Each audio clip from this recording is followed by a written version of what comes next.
What is up, guys? JD here. I hope you're doing well today. I got a couple of knives in from Kizer and I'm a little concerned. Which one of you guys asked for this? Let's jump into it.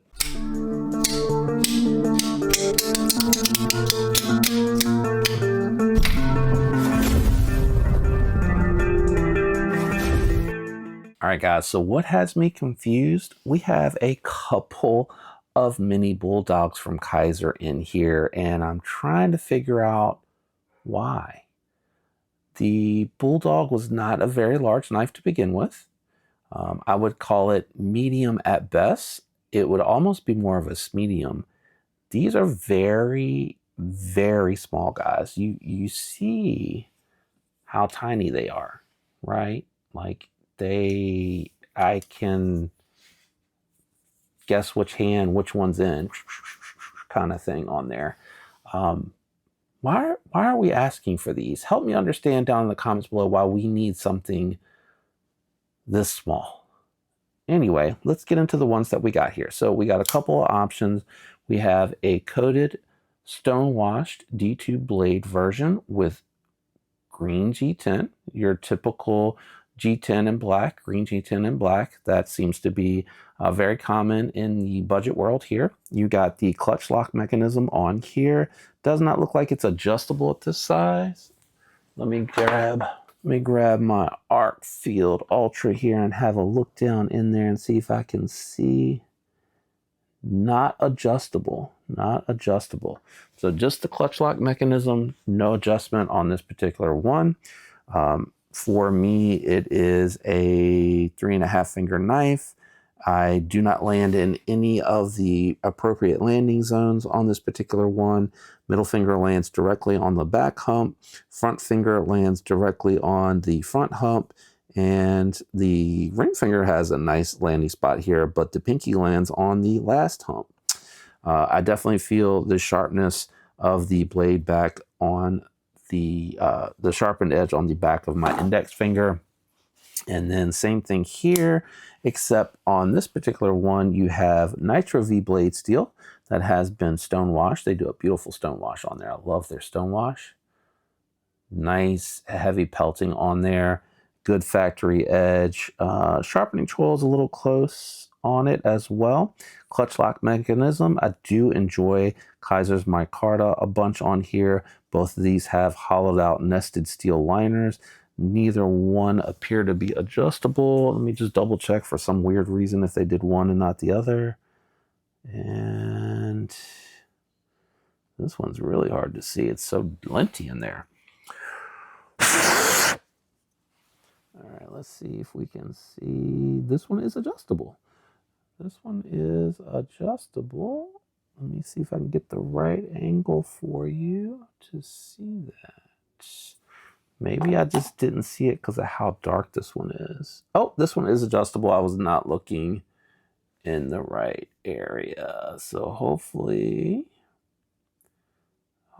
as I move that around, you're able to kind of see it. It's hard to see through the lens. I think that was my other mistake. So it is adjustable clutch lock. It looks like it's set to the maximum setting on there. These are very satisfying to deploy with the clutch lock. A little bit of blade lash. Let's check this one to see if it also has it. Yeah, a little bit of blade lash on there, lock lash.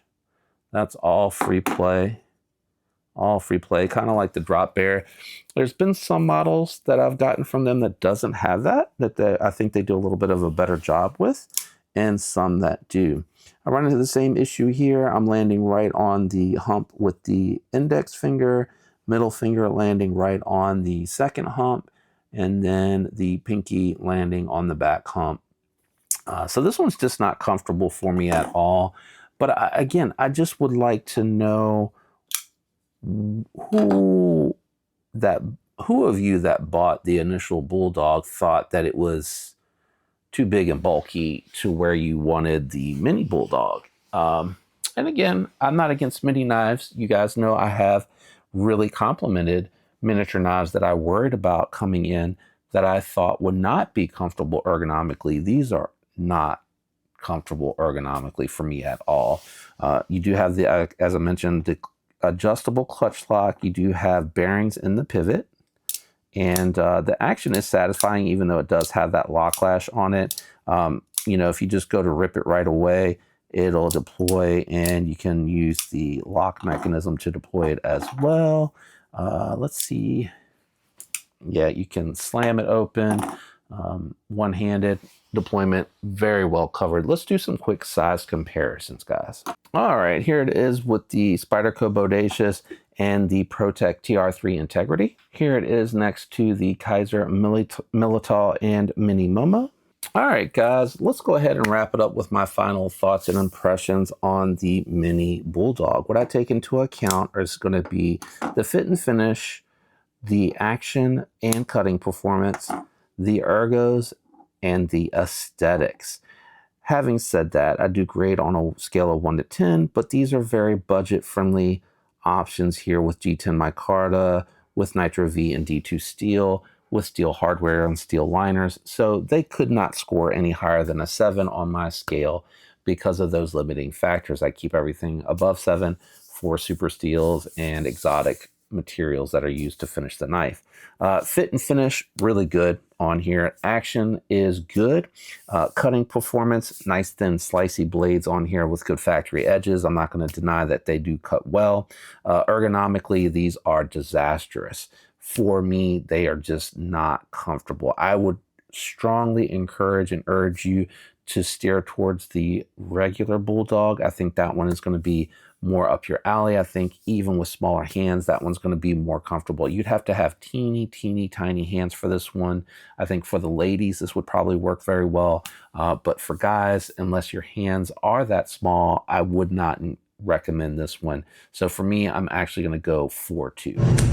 Let me know what you think about my thoughts on the Mini Bulldog down in the comments below. Do you agree or do you disagree? If you enjoyed the content overall, a like would be appreciated. If you are not subscribed, which a lot of you that view these videos are not, definitely consider subscribing. It does help the channel out tremendously. That's it for me today. Thanks for hanging out, guys. I'll catch you on the next one. Goodbye.